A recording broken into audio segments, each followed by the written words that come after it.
Good evening, and welcome to the William G. McGowan Theater here at the National Archives. I'm David Ferriero, the Archivist of the United States, and it's a pleasure to welcome you this evening, whether you're here in the theater or joining us on our YouTube or Facebook stations. We are presenting this program in partnership with the Capital Jewish Museum in celebration of Jewish Heritage Month, and we thank them for their support. Tonight's conversation is one of many programs we've developed to tie into our new exhibit in the Lawrence F. O'Brien Gallery upstairs, Rightfully Hers, American Women and the Vote. Before we get started, I'd like to tell you about two other programs coming up soon in this theater.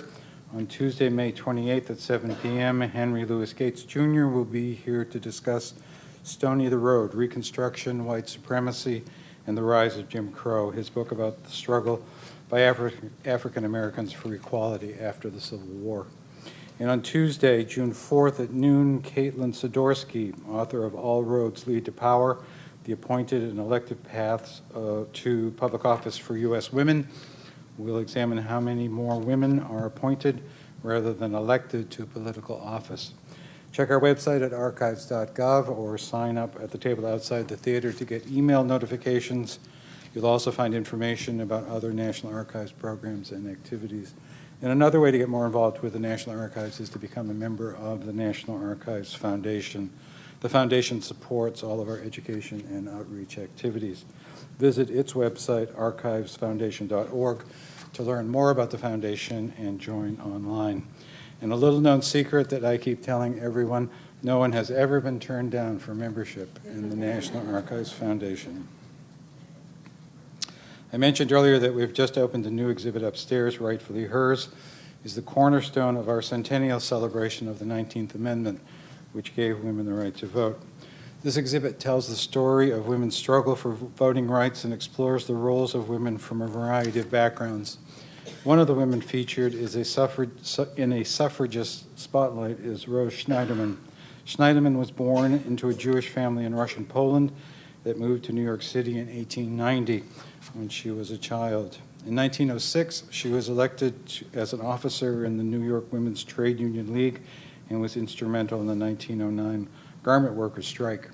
Insisting that wage-earning women needed the vote to fight against low wages, long hours, and unsafe working conditions, Schneiderman's powerful oratory played a crucial role in winning women's suffrage in New York in 1917.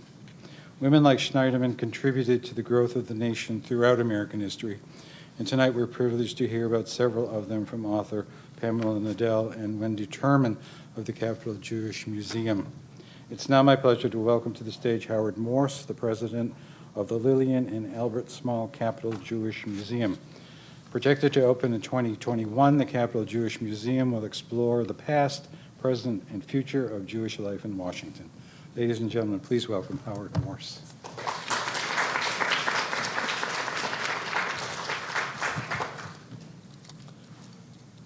Thank you very much, David. I am delighted to see many of our members and supporters in the audience, to be joined by members of our board and staff this evening, and hopefully future members of the Capital Jewish Museum.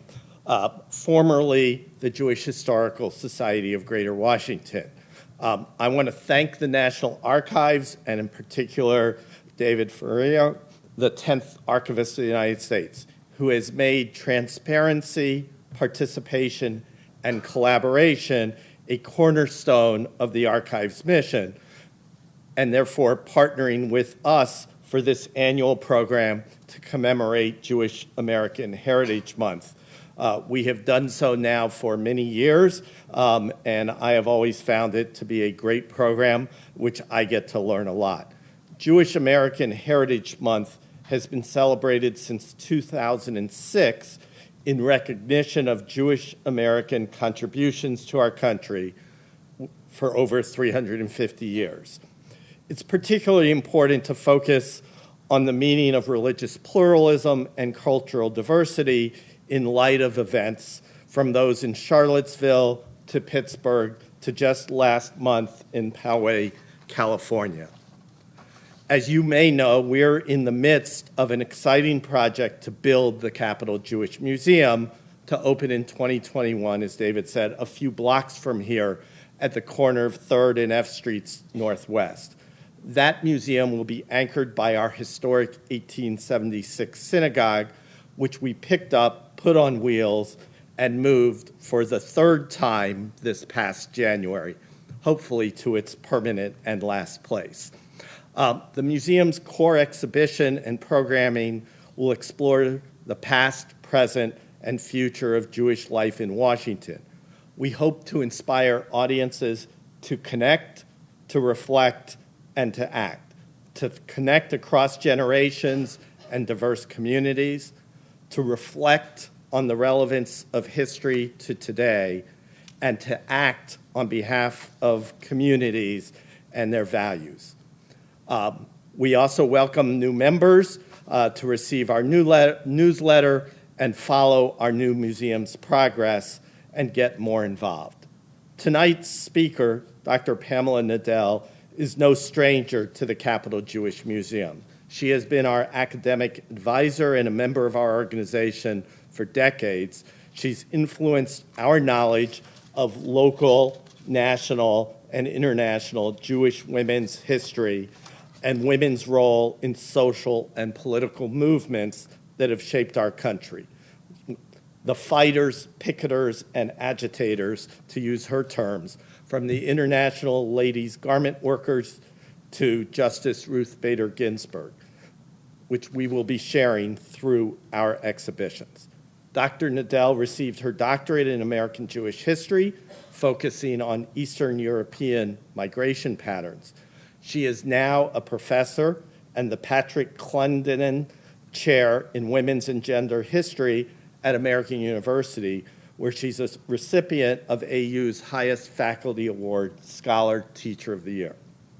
Dr. Nadell will be talking tonight about her book, American Jewish Women from Colonial Times to Today, which was published just a few months ago.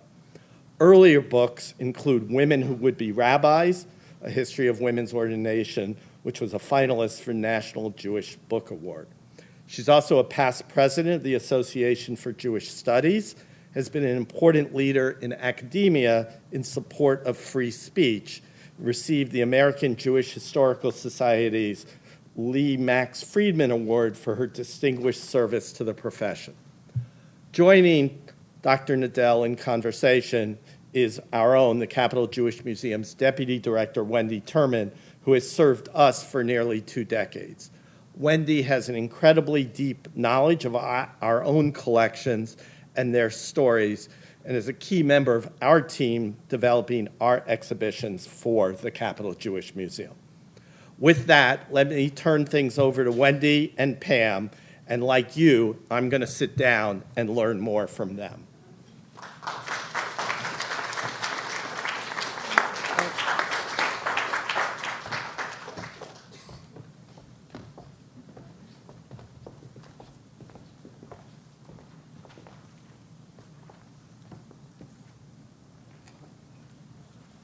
Hi. Hi, everybody.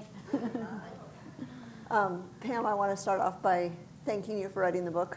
I just finished it over the weekend, and for me it was not just Jewish history, women's history, it was helping broaden my own understanding of American history. And there's so many stories. Every single page had like 10 different stories that I wanted to follow up on. So we're not going to get to most of those. But what I liked was how you told these stories across big themes in American history of labor and gender and politics and power in all of its different forms, religious observance. So there's many, many ways that you're telling stories of Jewish women who help illustrate some of these bigger things. So I want to ask you about some of the stories of some of those particular women, but also some of the bigger things that I was seeing that you're weaving together throughout the book. But I want to start off with just the fundamental question: why is it important to study America's Jewish women? Right. Why is that something we should be doing? So I'll tell you a story that kind of led me into this. A long time ago, my department at American University was hiring an American women's historian. And I was a fairly young assistant associate professor at that point, and I was in awe because this was the 90s. We'd had about a decade of U.S. women's historians had emerged in the 70s, the 80s, so the field had really begun to grow, and these women were superstars. And I was learning from them as we would bring them in. They would give us, and they would talk to us. And one day, at that point, I was actually working on Women Who Would Be Rabbis, an earlier book. And I turned to one of them, and I said to her, I'm going to write a history of America's Jewish women. And she snapped back and said, there's no such thing. And I knew that she was Jewish. I knew that she was interested in America's women in their multicultural dimensions, that she had ignored Jewish women in an early anthology.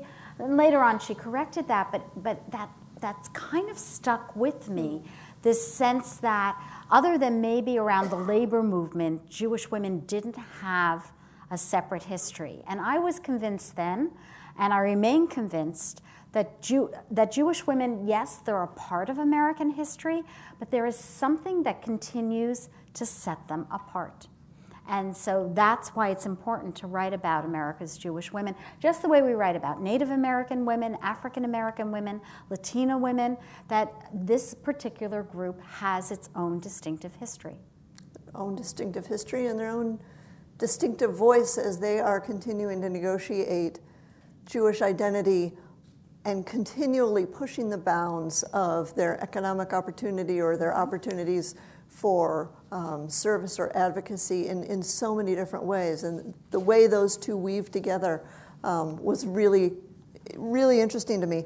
I do want to just start off with asking you a little question, since we're here at the National Archives and there's a new exhibition, Rightfully Hers, American Women and the Right to Vote. So it's on display here. And to mark the 100th anniversary of the amendment granting women the right to vote. And I was captivated by some of your suffrage stories, and so I'm going to just ask you to start off with one of my favorites. I have a lot of favorites. But you talk about Ernestine Rose, right, who started off by suing her father for her dowry money. Is that right? Yes. Okay, yes. So could you tell us how she goes from that to becoming on the stage of right. An American suffragist? Ernestine Potowski Rose. So Ernestine Potowski was born in Poland. She claimed she was a rebel from the age of 5, and that she was pushing against the biblical commandment, and he shall rule over you, and from the get-go. And in Poland, and one of the things is you never quite know is how much she invented of her life and how much actually happened. But when she's about 16, her mother died. Her mother left her money that her father decides to promise to the man he's picked that she should marry. And she sues her father for the inheritance that she was due, and she wins. And although she ultimately gives him the money, but she doesn't want to be into a forced marriage. And so she has a number of amazing stories. She eventually ends up in London, where she marries William Rose, who's a follower of Robert Owen's, one of these utopian communities. And around the 1830s or so, they sail to America. They think they're going to end up in a utopian community, but instead they stay in New York. And she begins speaking out about women's rights and free thought and religious freedom. She's not particularly attached to her Jewish identity from the get-go. And you have to remember that in the 1830s, and actually for a very long time, in the United States, when a woman got married, her husband controlled her property. And she fights for the Married Women's Property Act in New York. Here's this immigrant fighting to improve the American legal system that discriminates against women. And from there, she's drawn to the suffrage movement. And the suffrage movement in the 19th century was not friendly to immigrants, was not friendly to African Americans, because the white women who were leading the suffrage movement didn't want their husbands to realize that if women got the vote, these other groups might also get the vote. And so she is really the lone female Jewish suffragist that we know from that mid-19th century moment of the women's suffrage movement. She speaks at, not in 1848 at the Seneca Falls Convention, but I think at the very next convention in 1850. She was a surprise to me. Yeah. She was like finding somebody new. But then you carry on and talk a little bit about the suffrage movement later on. And one of the things I found interesting was that you were talking about how some of the women's organizations, like the National Council of Jewish Women, did not support suffrage. Right. At least at some point, I'm not sure. No, they never resolved in favor of suffrage. So what's going on with that? Could you explain? Today it would seem so odd because we think of organizations, these powerhouse Jewish women's organizations that have been around for more than a century. We think of them as being very liberal in terms of their politics. But suffrage was controversial in America. And while, for example, the National Council of Jewish Women was founded in 1893, its founding president, Hannah Solomon, was well known for being in favor of suffrage and knew the major suffrage leaders of the day. The organization never resolves in favor of suffrage because they're afraid that they're going to split the membership over suffrage. So and I'm sure this is something that comes up in the exhibit, is that there are men and women who are in favor of suffrage, and there are men and women who were not in favor of suffrage, and then until the ratification, first the amendment and then the ratification of the amendment in 1920. So you tell, you obviously tell stories of women who were much more active and out there, including a woman in Montana who was campaigning in front of a saloon. Right. I was a little curious shocked. where that story came from. How did you find that story? The terrific historian Melissa Clapper wrote a book called Ballots, Babies, and Banners of Peace, and she really ferreted out Jewish women's involvements in birth control, in the peace movement, and in the suffrage movement. And I'm pretty sure that that's one of the stories that I took from her book. And she has really the details, the depth of the stories to show the breadth of Jewish women's involvement in suffrage. And of course, the exhibit here mentions Rose Schneiderman and her role in the New York State campaign for women's suffrage in 1915, and then the successful passage in 1917. So she was another favorite for me because I didn't know she was the origin of that bread and roses quote. So could you? So we heard a little bit from the archivist that Rose Schneiderman was an immigrant. She was in the sweatshops by the age of 10 or 12. And she was active as a labor leader. She was also active and eventually president of the Women's Trade Union League, which was an organization not generally of immigrant women, but more of uptown women who were helping the immigrant women in their labor struggles, because they actually saw that this was the labor struggles were a women's rights issue.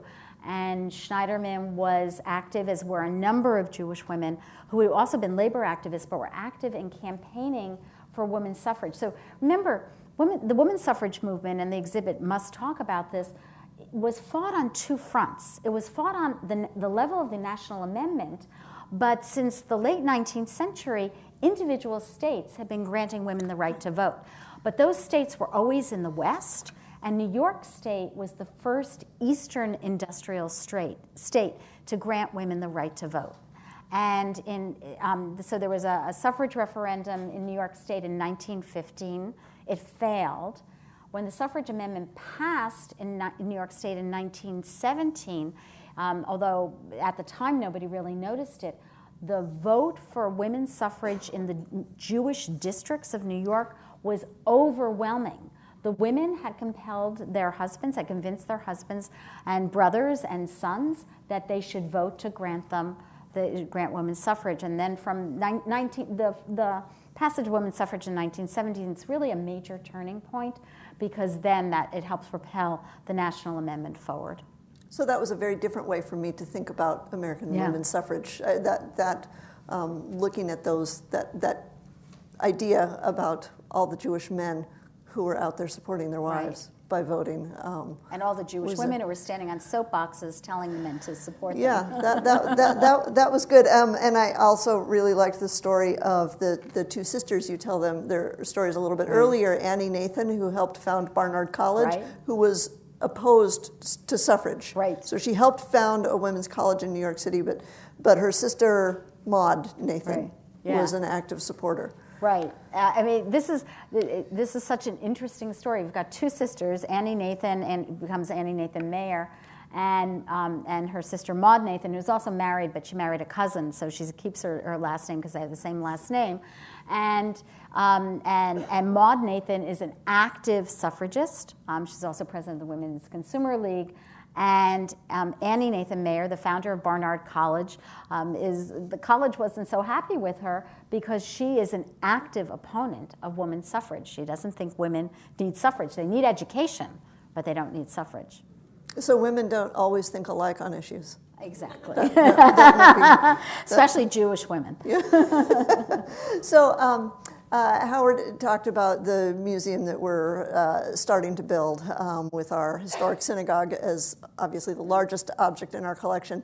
You have been in our ears, I think at least since 1996, which is before I started working here, when we did an exhibit on women's history. And I'm pretty sure your name is there in some way. And so you have been pushing us to make sure we are looking at the women's roles in the stories we're telling for a long time. So, of course, I'm looking at your book thinking, okay, what's in here that I need to make sure we have? And so I saw some very familiar names and faces. Eugenia Levy Phillips, who's everybody's favorite Civil War fire-eating secessionist in skirts. Right. And Carrie Simon, who founded the Sisterhood at Washington Hebrew. And Denise Turover, who's more of she's a representative for Hadassah in Washington, so she takes on more of the lobbying role. Right. But there was a new one that I didn't know, Sonja Pressman, who I really I loved her story because she's such a Washington story. She starts out at a brand new Washington agency. And I'm wondering if you could tell a little bit about her story and her being at the EEOC and sort of what she found there. I will, but also I'll put you in touch with her because she would love to have a conversation with you. Yes, I think we need to have a conversation. I think she needs to be in our museum. Right. Oh, that'll make her very happy. So here's so many of the people I talk about were immigrants, and here's another one of those immigrant stories. So Sonja Pressman came to America from Germany as a refugee in the 1930s. And then she goes to college, classic immigrant story. You want your children to succeed and do better than, have more opportunities than you had. And she becomes a lawyer, and she has a very similar experience that some other very famous lawyers also had, two of them who ended up on the Supreme Court, which is that she can't get a job as a lawyer initially because people are telling her she should be a legal secretary. She eventually gets hired by the Equal Employment Opportunities Commission, which was established to enforce Title VII of the 1964 Civil Rights Act. You may remember this. The Title VII of the 1964 Civil Rights Act prohibited discrimination in employment not only on the basis of race, but also on the basis of sex. And when she got to the EEOC, she discovered that the other lawyers who were there, they assumed that there wasn't any sex discrimination in employment, and they're getting a third of their complaints in their first year are coming from women, and they're totally ignoring them. And they're only dealing with complaints about race. And she went to Betty Friedan and said, American women need their own civil rights organization, and also she determined to pressure the EEOC to start addressing the complaints based on sex discrimination. And she ended up really being one of the very important pioneers in Jewish women and the feminist movement and changing American life in this one particular area of her expertise. Well, those are stories that we love to see, those stories of people making change, both on a small scale and on a huge scale. Yeah. So she was really pushing the boundaries. I think here we are in the National Archives. I think we really better talk about maybe the most famous woman in your book, who's Justice Ginsburg. because she's a pretty prominent government lawyer. So, one question that I had, and this is why you should get the book, which we'll have available afterwards, is because there's some amazing photographs, and there's a photograph I'm pretty sure you probably haven't seen, and I have to ask you, you have this beautiful photograph of Ruth Bader Ginsburg wearing her robes from her confirmation class, surrounded by all the other people in her confirmation. So it's not surrounded by the other justices wearing her justice robes. And I'm curious why that was the photo. Right. What is the point that you're making with choosing that photo? So I like to say that I have the photo of Ruth Bader Ginsburg when she was Ruth Bader and when she was getting confirmed, not at her confirmation hearings. And there's actually an amazing story about this photo.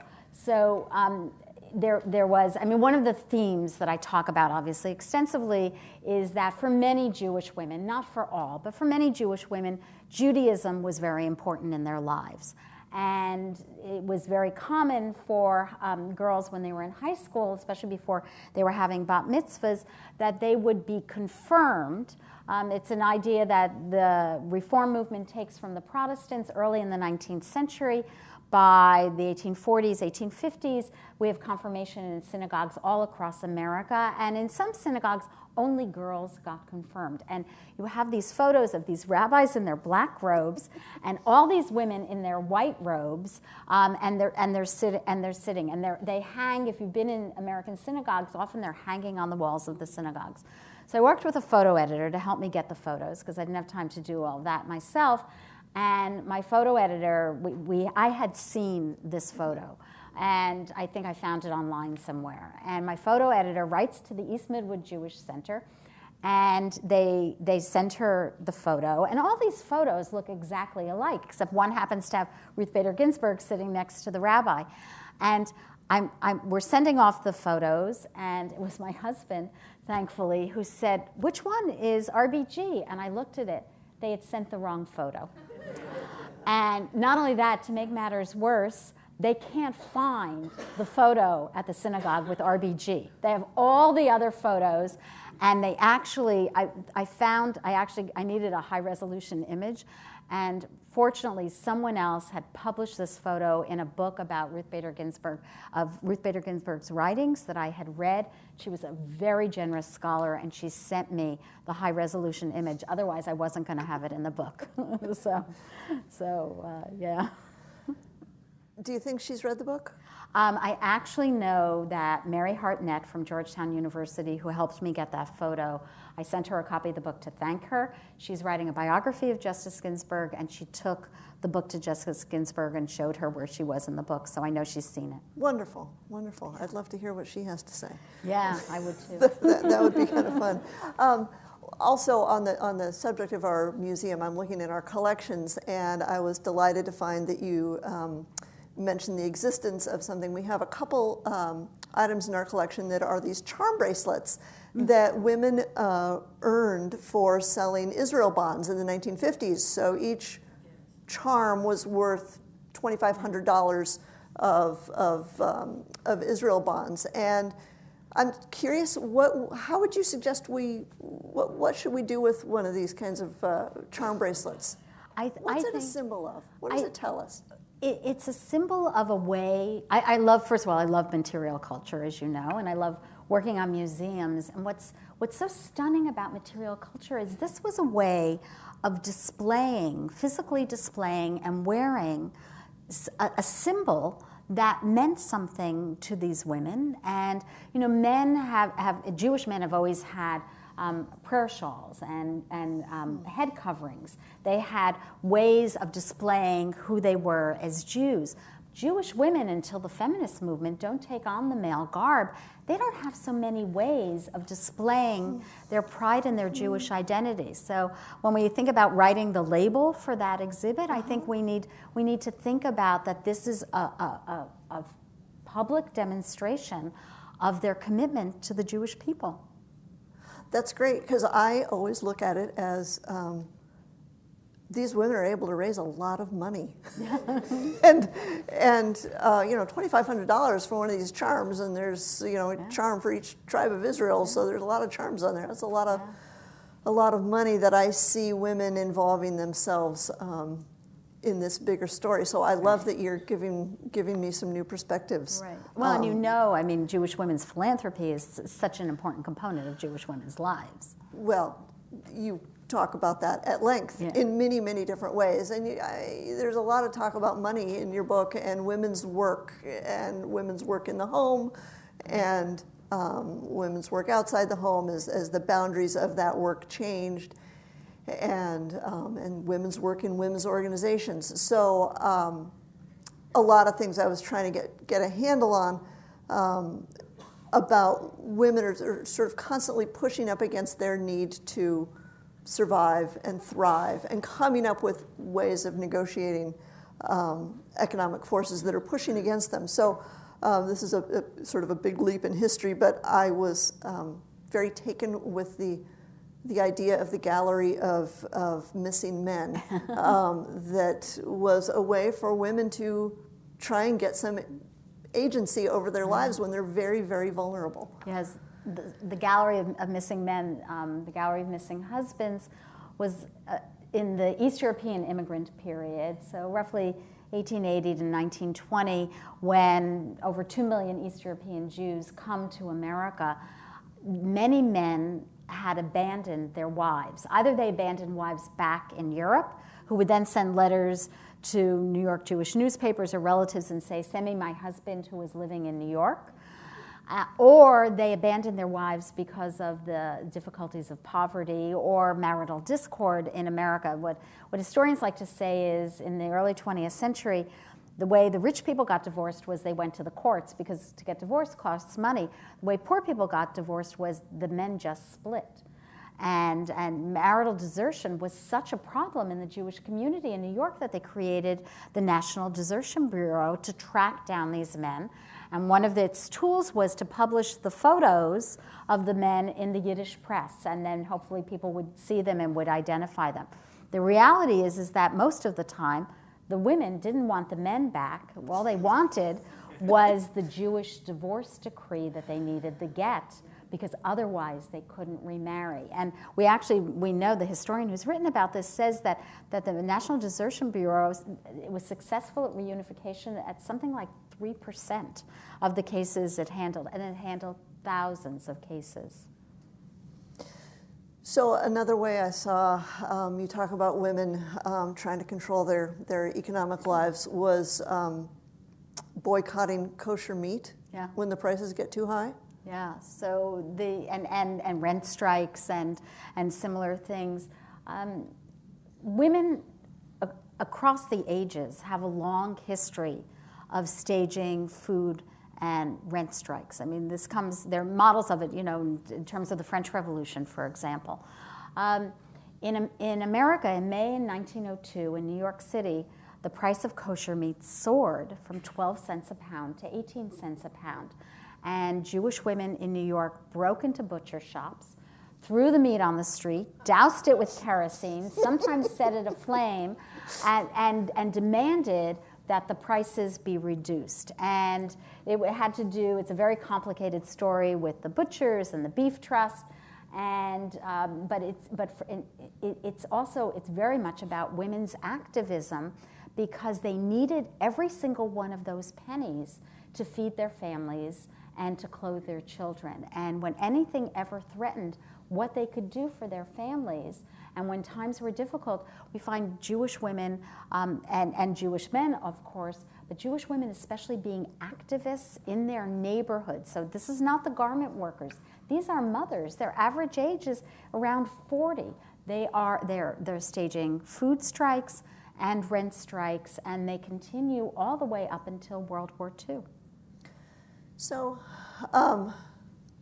I was a little curious, and I've thought about this before.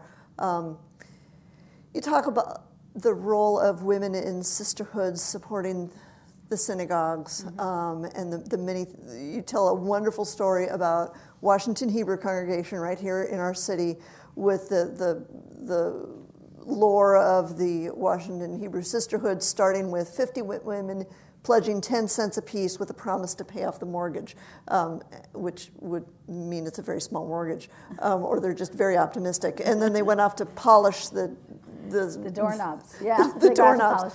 So, but can you help me understand a little bit how this works? Because these women are not working outside the home. They don't have their own independent income stream. So how is it these sisterhoods are so phenomenally successful in supporting the work of the congregation? Part of the way they're phenomenally successful is they stage a lot of fundraisers. So, in the 20th century, going back into the 19th century, they staged things like strawberry festivals, and even in the reform movement, oyster suppers in the 19th century. And they continue, they hold bazaars. I mean, that model comes from the 19th century. They hold dinner dances. They do all sorts of things to raise money, and probably not in the book, but in an article that I wrote about the sisterhood of the Washington Hebrew congregation, they gave the congregation a substantial portion of the money it needed to lower what it called its sinking fund. And also some of the women, while they don't have independent businesses, some of them also have independent incomes because they inherited money. But the important thing is that the way in which they're demonstrating their agency in the synagogue and their role, their power in the synagogue is through what they are able to do to sustain the synagogue. But that detail that you pulled out about polishing the doorknobs is actually really significant, because when they create the sisterhood, which they see as a more sophisticated example of the old ladies' benevolent societies, they're very careful to extend their homemaker role to the synagogue. So on the one hand, they're organizing, they have these ambitions, they're going to do things that are showing that they're moving into the 20th century. On the other hand, they still want to say that what they're doing is they're just taking their homemaker roles into the synagogue, so they're polishing the doorknobs.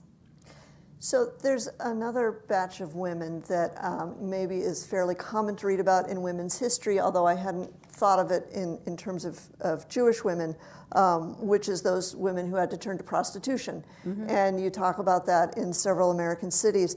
But the most startling thing was that there were women who had their own prostitutes, who had their own cemetery and Hebrew Benevolent Society. The madams had it, yeah. So what does that tell us about these women and their connection to their Jewish identity? So the first thing that we should know is that in the late 19th and the 20th century, there was an international, what was then called a white slavery trade, and that there were Jewish procurers who were active in Europe and also in the United States, but especially active in Europe. And it was very dangerous for many. There are a lot of people on the move. The Jewish migration of 2 million between 1880 and 1920 is part of 25 million immigrants coming into America. A lot of those immigrants who were traveling were single girls and women traveling on their own, or they might have been married women, but their husbands had come over first, and they're traveling to America on their own, or maybe with some children. There was tremendous concern, justifiably, about women being snared en route to America and being dispatched to brothels in Turkey and in Argentina. And Argentina had a thriving Jewish prostitution trade in the late 19th and early 20th century. And it's so well organized both in Argentina and in New York that they have like their own kind of union, not the prostitutes so much, but the pimps and the madams, and they have their own burial ground in Brooklyn, and their own they're influenced by the labor movement, so it's their expression of the labor movement. Okay, that's you can understand why it took me by surprise. Yeah, I can. Well, it took you by surprise also because earlier histories of America's Jewish women were much more celebratory, and that was not a story they wanted to tell about Jewish women who engaged in prostitution. And so why is that important to include? Because when women's history emerged, the study of what became called sex workers became a component of the story of women's history. And so if Jewish women were involved in sex work, then I needed to tell that story to be a legitimate historian. So you spent not a lot of time, but a significant amount of time talking about birth control. Right. Why is that an important subject for a history book? It's critical for women's history. because when you have, in 1800, American women having 7 children, the average white American woman has 7 children in 1800. By 1900, the average white American woman has 3.5 children. I don't know what to do with those halves. But the point is that we need to understand women's reproductive lives. And Jewish women also have certain unique patterns in terms of their reproductive lives. We know, for example, that the Jewish women's baby boom was smaller than the American baby boom. And so that's part of what makes Jewish women distinctive, is to understand what's unique in terms of their reproductive lives. Because as you and I were talking earlier, I mean, one of the things that I tried to do in this book was I wanted to tell the story of women who lived their lives on the smaller canvases of their families and neighborhoods. And as well as, obviously, the women of renown, like a Rose Schneiderman or Ernestine Rose, who have to be in a book like this. And when I think of what are the concerns affecting the lives of women who lived in the smaller canvases, I think, how they raised their families, the kinds of work that they did, the politics that they pursued, these intimate details of their lives are critical to understanding that history. So birth control is critical to understanding their history. You mentioned Betty Friedan. Mm-hmm. And of course, Betty Friedan is in your book because she wrote The Feminine Mystique in 1963. And what I found interesting was you talked a little bit about how she came to her feminism, and she sort of talked about some of the anti-Semitism she experienced as a girl and made a connection. And I'm wondering if you could tell some of that story.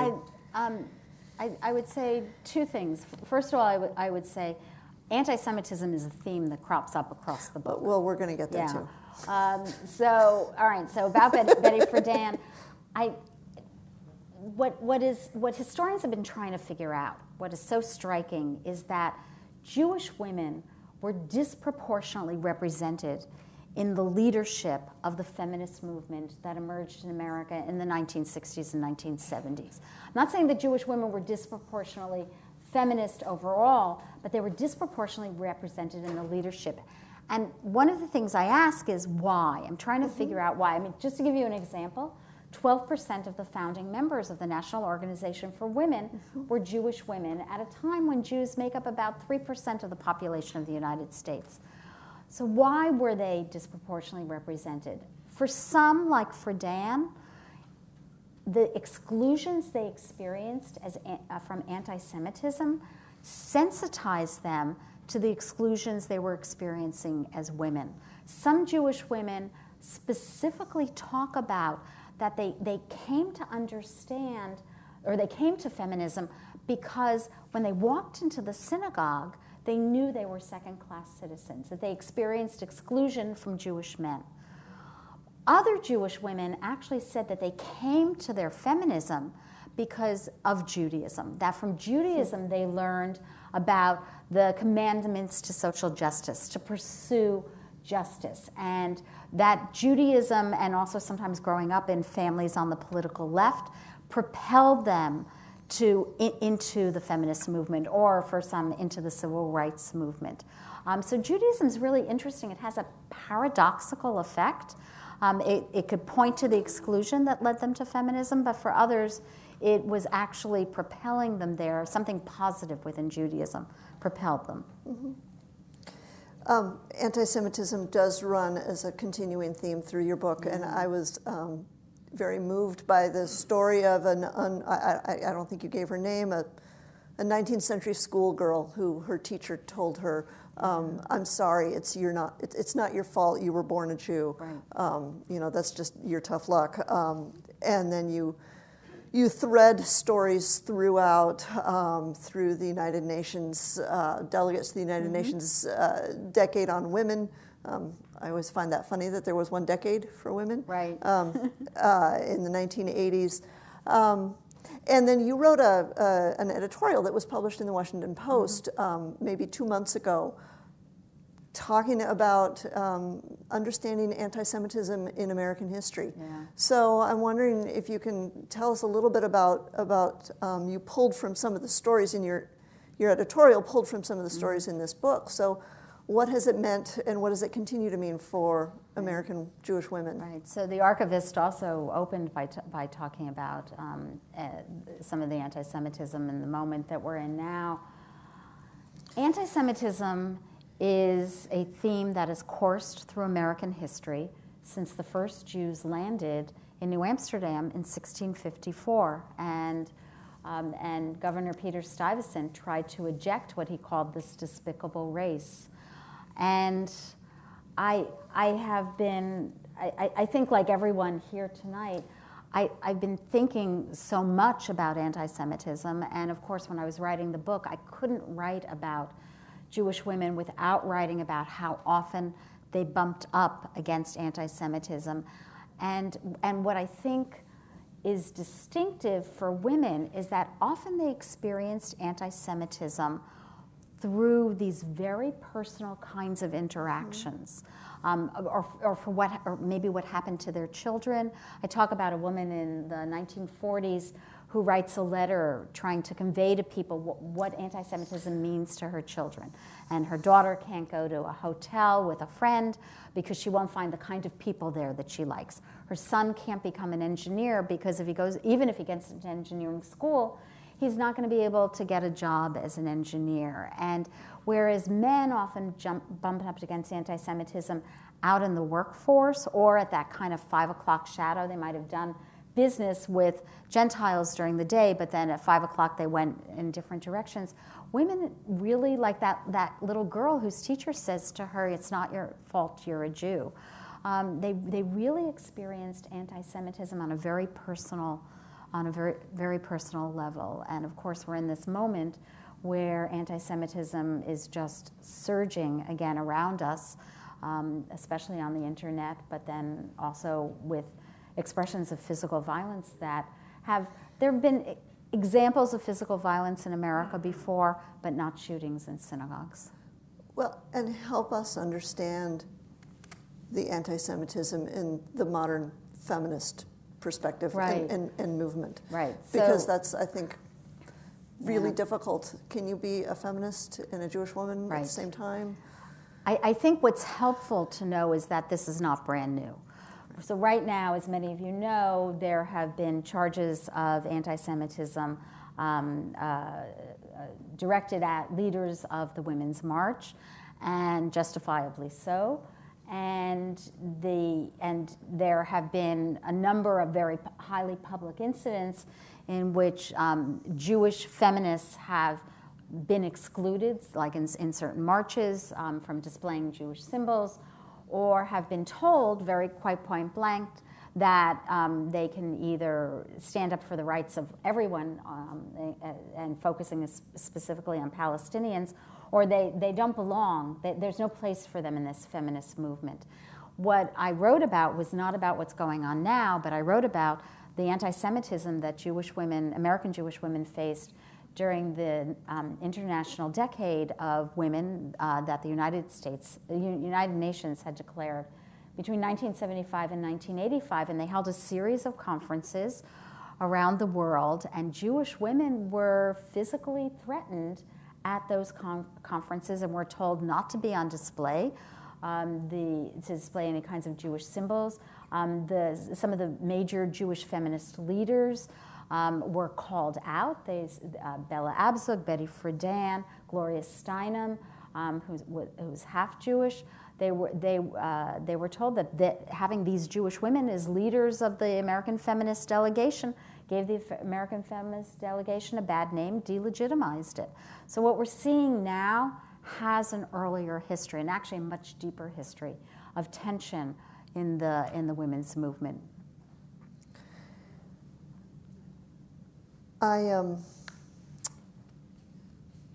A lot of your book is on women organizing to make change, whether it's organizing in their synagogue or working in Hadassah, or working on a much more one-on-one level. But one of the things that seemed to me to run throughout is that as women are trying to advocate in whatever venue they're in, they're also butting up against their very traditional roles as women or mothers and others' expectations of them. So I was delighted to find that you pulled a story from an exhibit that we did several years ago on Soviet Jewry, where you tell about Betty Miller getting arrested. She was a local housewife, one of those mini housewives who supported the Soviet Jewry movement, and she got arrested. And then after she was released from jail, she was in there for a few hours with a bunch of teenagers and her kid, and then she went out and bought supplies at 7-Eleven to make peanut butter sandwiches for all the teenagers because she thought they'd be hungry after they'd been in jail. But that kind of juxtaposition of, you got to do your women's work while you're doing this other women's work. What's so striking, first of all, I had no idea I had so many Washington women in there. This was really kind of interesting. I was looking for them. Yeah, I loved it. I loved the way you pulled them out. I hadn't really thought about that. But that's great because people always say that everybody writes only about New York. So it's really good. I wasn't writing only about New York. What jumps out from the get-go when American women at the end of the 19th century really start organizing on a grand scale and create all sorts of women's organizations, including the many suffrage organizations that emerged then. What jumps out is that they're always really careful to show that they were in their traditional roles, even while they're doing these things that are very radical. And so the first example I think of is Hannah Solomon, who founded the National Council of Jewish Women. And when there's an article about her in an English language magazine called The American Jewess, they talk about her, first of all, as a wife and a mother. And she's running this household, and her mother-in-law is living in the household, and the brother-in-law, and she's got 3 kids and the husband. And even in her memoirs, she writes about how on Fridays she would shuttle between her desk and the kitchen because she was making her special fish for Friday evening. She probably had a slew of servants in that kitchen as well. She was quite well-to-do. But she was leading the National Council of Jewish Women as it takes up the banner of fighting against white slavery. And there's a great photo that I have. It's not in the book, but I don't think it's in the book, but there's this photo of the National Council of Jewish Women, of hundreds of them in 1926 at the White House, demanding that the president do something about the international problem of white slavery. So you've got this kind of, and then Betty Miller's doing the same thing. You've got this political activism, but you don't want to undermine your traditional role, because if you do, then you're going to get called out as being unnatural in some way. Well, and you had this very startling quote. It's not that startling. I'm sure you've heard this a million times, but you were telling the story of a Hadassah there was a faction in the Zionist Organization of America that was pushing back against Hadassah's being able to control their own money and their own funds. And the quote was, "They nag, they interfere in things which are none of their business." Right. So right. I love that. It's such an amazing How quote. many times have you heard that kind of of pushback? But back to Hannah Solomon that you mentioned, I was kind of interested in the story that you told of the founding of the National Council of Jewish Women with the Columbia Exposition, the World's Fair in Chicago.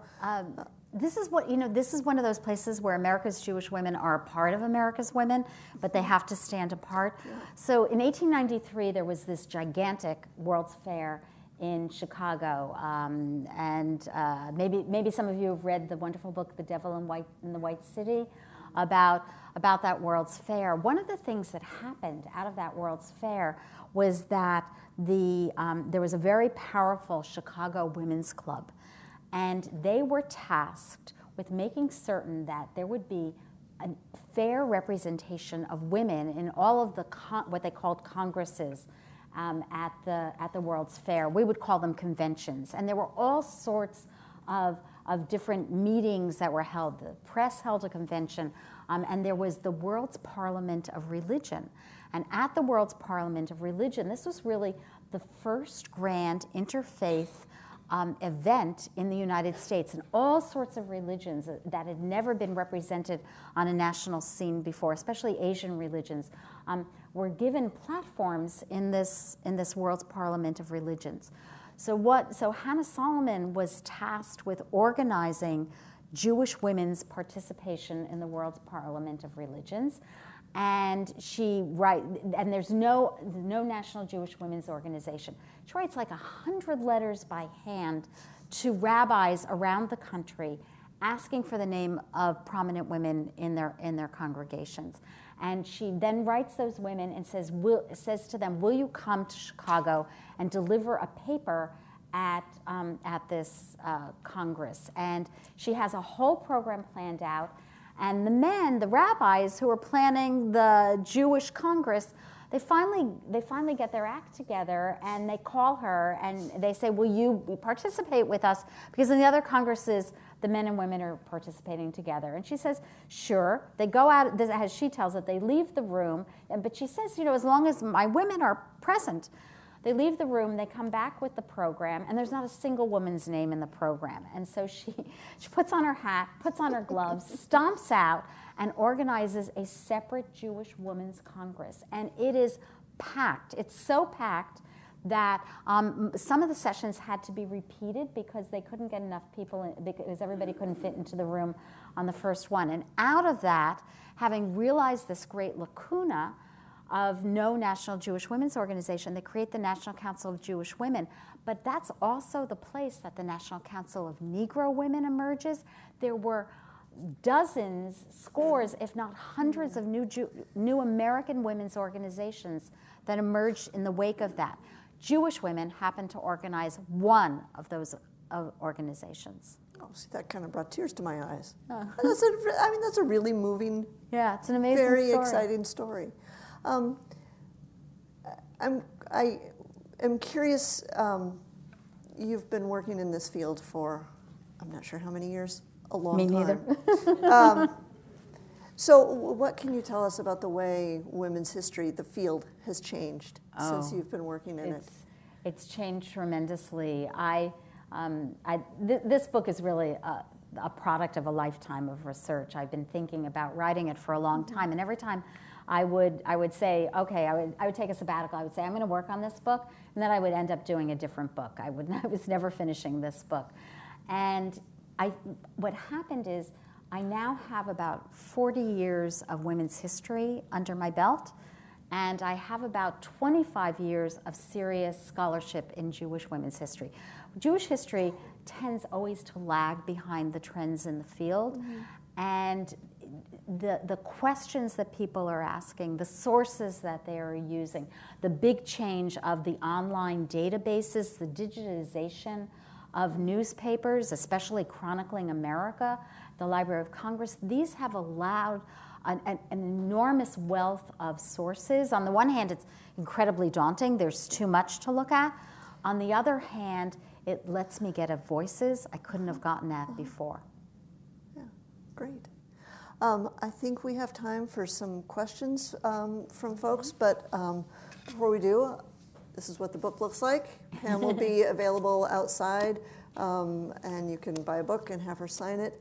And I want to thank you again because I really, to me, I really read it as informing and deepening my own sense of myself as an American, a student of American history, as well as Jewish history and women's history. So it worked well on so many levels. Oh, thanks. I really appreciate it, and like I said, there was many more threads to pull out. So I look forward to doing that. Oh, well, thanks. The best.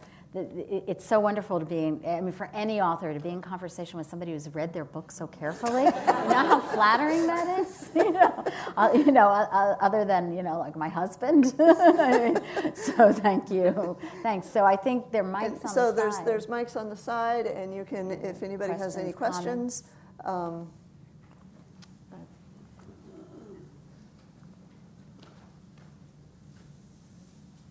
We probably should say that by asking your question, this is going to be available, so you're going to be in perpetuity. So you should know that. Okay. Could you talk about the importance of the role of Jewish women in the history of education, either Jewish education or public education? Right. I actually talk about. Thank you for asking for that question. One of the things I'm really interested in is how Jewish women are structurally different than other American women, and they remain today, but it starts at least in the 1920s, if not earlier.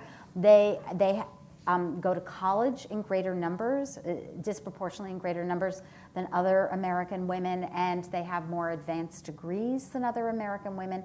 And education has become for Jewish women one of the paths into a successful life and career in America. By the way, this is also true for Jewish men, but Jewish men are disproportionately better educated than other white American men as well. And they are also disproportionately better educated than Jewish women. But I was really interested in Jewish women as educators in the Jewish world. And that's an American development. A woman named Rebecca Gratz in 1839 founded the first Hebrew Sunday school. If you ever went to Sunday school or in a Jewish setting, she's the creator of that model. And she gets the idea from the Protestant women who are part of the American Sunday School Union. But she has this huge problem. It's the 1840s. There are no Jewish textbooks. And so they get primers from the Protestant Sunday School Union, and she and the other women that she's training to be teachers, they either paste over the mentions of Jesus or they cut them out of the books to hand them out.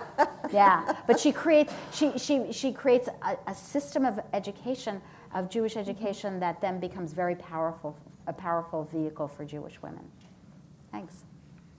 See, I half jokingly say that my paternal grandmother, born and raised in Kaunas, Lithuania, emigrated in the first decade of the 20th century and lived her life in Wisconsin and Illinois, belonged to the Bolshevik atheistic school of American Judaism.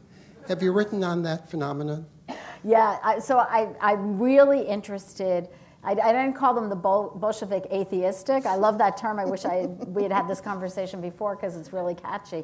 One of the things that I tried to do in this book, besides writing about the women who live their lives on the smaller canvases and the larger canvases, is I'm very aware that being Jewish really differs for various groups of Jewish women. So there are Jewish women that I write about for whom Judaism is the center of their lives. Sabbaths, holidays, these Jewish women's organizations, the Jewish community, it's all-encompassing for them. They're Jewish women for whom Jewishness affected their lives, but religion wasn't so important. But Jewishness would determine who they married. It would determine the kind of work they could do or could not do. It would often determine the neighborhood they could live in or not live in. And there are many Jewish women for whom it wasn't Jewishness, it was that Jewishness was replaced with leftist politics.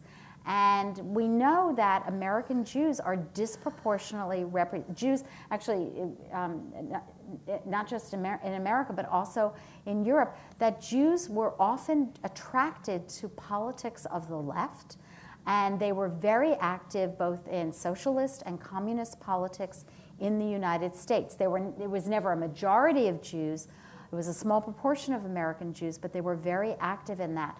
But much of that leftist politics goes underground with the execution of the Rosenbergs in 1953 and the House Un-American Activities hearings. It's just too dangerous to engage in those leftist politics. But it was definitely a stream that I followed through in the book.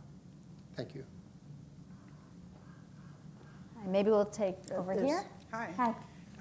Thank you for your stories, and curious to know, part of the American story is the story of immigration. My mom's here with me, Romanian Jew who emigrates to Latin America and then comes to the U.S. in her 20s. So do you explore in the book, or have you explored that path of immigration and the American Jew through like another country that becomes like the transport, and how generationally those cultural influences then become part of like the stories that we hear? Thank you. That's such a great question. I didn't write about it extensively, but I am aware that there are some Jewish women that I talk about who did stop elsewhere and then eventually made their way to America. One of the best stories that I tell is a woman named Ingeborg Cohen, and she was a refugee from Germany in the 1930s, and she lands in Baltimore, maybe like 1937, 1938, and she's on shipboard, and some Baltimore women who are active in one of the women's organizations come on board, and she's not allowed to disembark because she doesn't have a visa for the United States. So they come on board, and she says, I want to marry my boyfriend. Her boyfriend had come to America earlier. He was living in Virginia. He knew her ship was going to dock. And and these women go and find him. He was waiting for her. One of them, her husband's a judge. He waives the 24 or 48-hour rule for a marriage license. They find a rabbi. They bring her husband, they bring Hans Weinberger on board. They get married, and then the next day the ship sails with her to South America. And it takes him about a year to get a visa for her to come to America. So I am aware of that difficult path. Yeah. Yeah.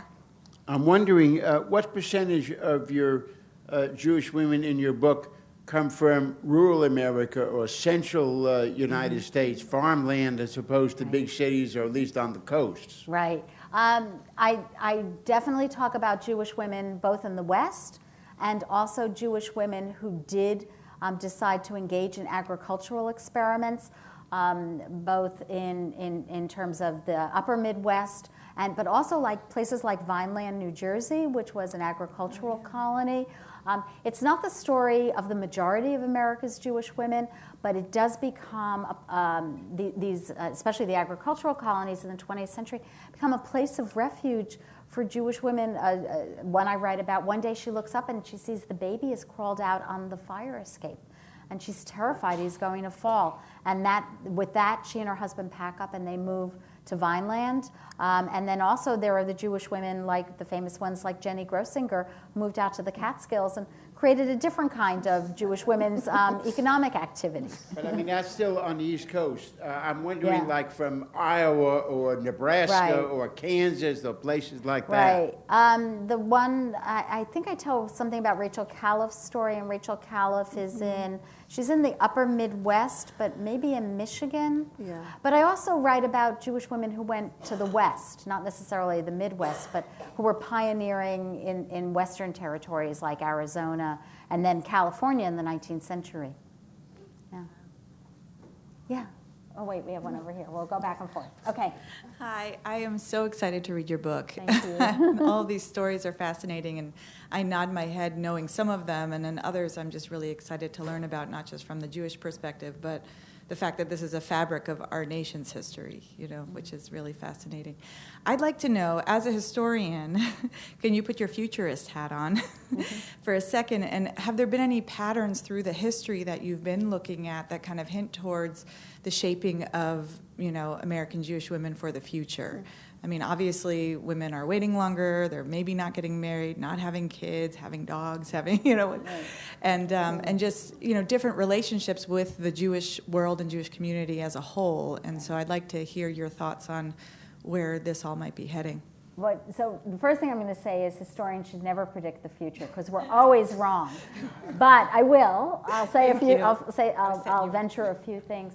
One of the things that really strikes me is there have been tremendous structural changes in the Jewish community. So there was in the 19th century, there are a number of women, quite well-known Jewish women, who never marry. There's, especially after the Civil War, there's a shortage of men in the United States. But we have seen in the late 20th and the 21st century, we've seen a really striking change in the American Jewish community in terms of the percentage of Jews who never marry or do not marry, especially for women, by childbearing age. So we're seeing, but that's a reflection of what's going on in the American community.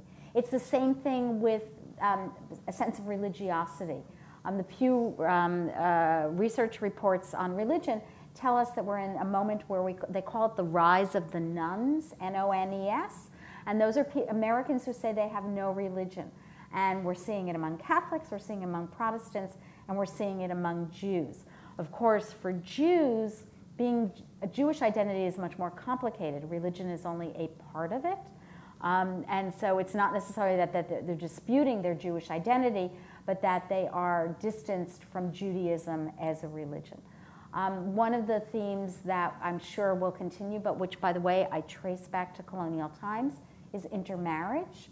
And I have examples in the colonial era of Jewish women who are dealing with the intermarriage of their children, and intermarriage and interfaith relations will remain a major component of the American Jewish community. And you can even see in the American Jewish community how its stance on that has changed from the 1980s to the 2010s.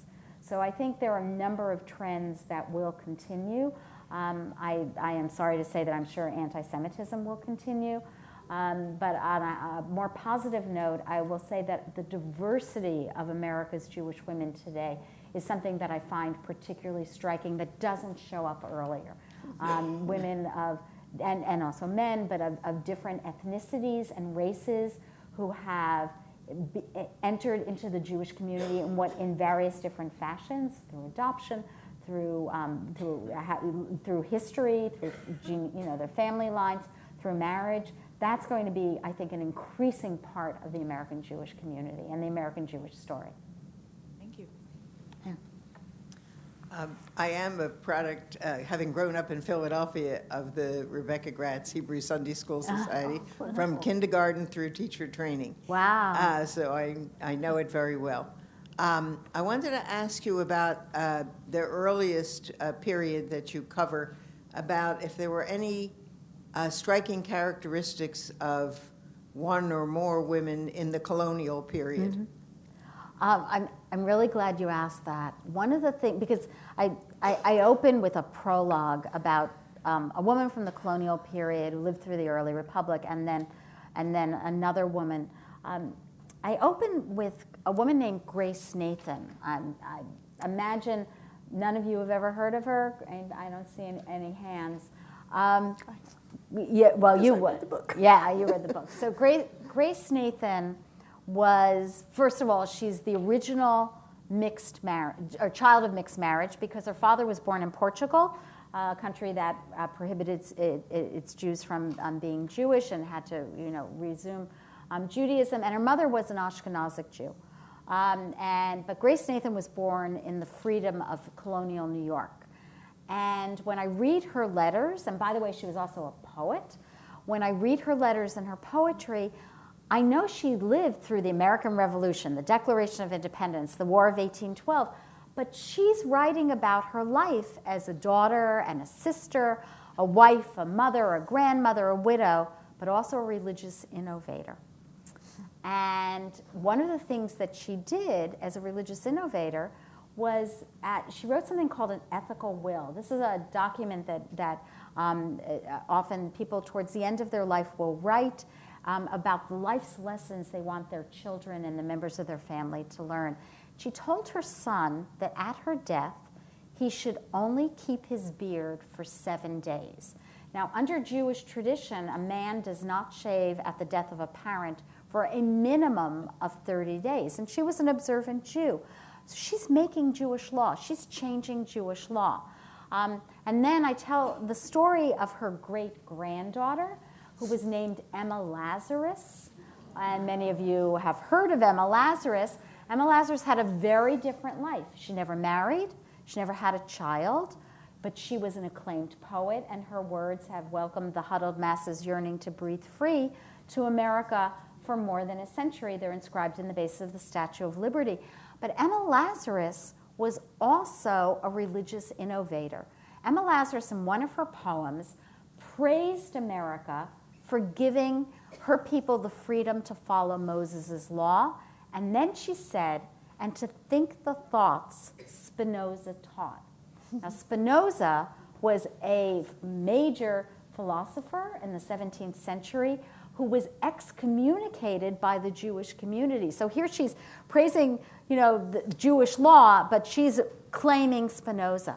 One of the themes that I think courses throughout the book is the way Jewish women tested Judaism starting with Grace Nathan and Emma Lazarus. Thank you. I think this is our last question. Last and then question? we'll Okay. Yeah. do some books. Hi, guess I'm still formulating my question, but you talk about Jewish women in a sense that makes it sound homogeneous, and yet I'm in my 70s, and I can think of so many differences and classes and groups. You know, we've got the Reform, Orthodox, Conservative when I was growing up. I was an Ashkenazi. We came after the migration of German Jews. We came in the migration of the Russian Jews in the late 1890s and 1910s. I never knew anyone who was Sephardic until coming to D.C., and a couple of years ago, I've gone to some of the Sephardic Jewish programs to taste their food and to hear their services. So, in a sense, except perhaps for the Jewish women who were involved in these organizations, I'm really not seeing much in common among the Jewish women I know. In D.C., for example, when I go to services, they know different tunes to the songs than I learned in the Midwest. Sure. They went to Jewish camp. I went to Girl Scout camp. So I guess I just wanted you to comment not on the homogeneity, but maybe the differences diversity. too. What I can say is that's a theme that I pay particular attention to, and especially of class. I actually wrote a chapter called The American Jewesses about the 19th century German Jewish women who are well-to-do, and I called it Parallel Lives because they're living at the same time as the East European immigrant Jewish women. And I also pay attention to the different waves of migration, the different kinds of Jews who come to America, even towards the end of the book, the Soviet Jews. So and Israelis. So I really tried to weave all of that in admittedly a relatively short history of a very long period of time.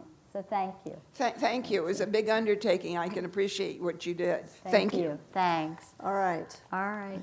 I think we're all right. So we had one more, but maybe we, Yeah. if it's real fast. One quick. Yeah, we have The last one. The Jewish people in America today are 70% assimilated. What I hear from you is that the roots of this assimilation, in what I'm hearing from you, is clearly because women have assumed another role in their lives. At least these women have.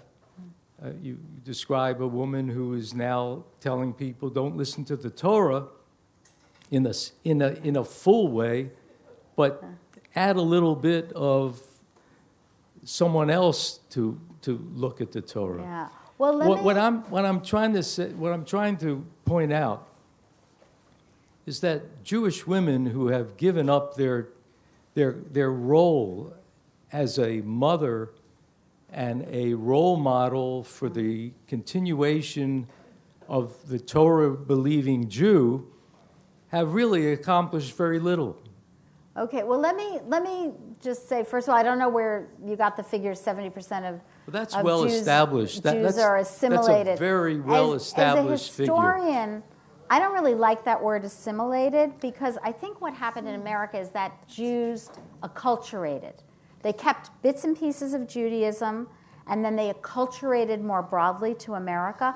But I do in the book also talk about Orthodox Jewish women who have, as I said earlier, that for them Judaism and the Torah remain at the center of their lives. So it's the diversity of America's Jewish women. And I would suggest, and I would say that those I think women, we should continue the conversation afterwards. Those okay? women. We're running out of time. All right, thanks. We're going to continue. You can come out there and we'll continue. But Yeah. thank you so much. Because that leads me to a whole other batch of questions I never got.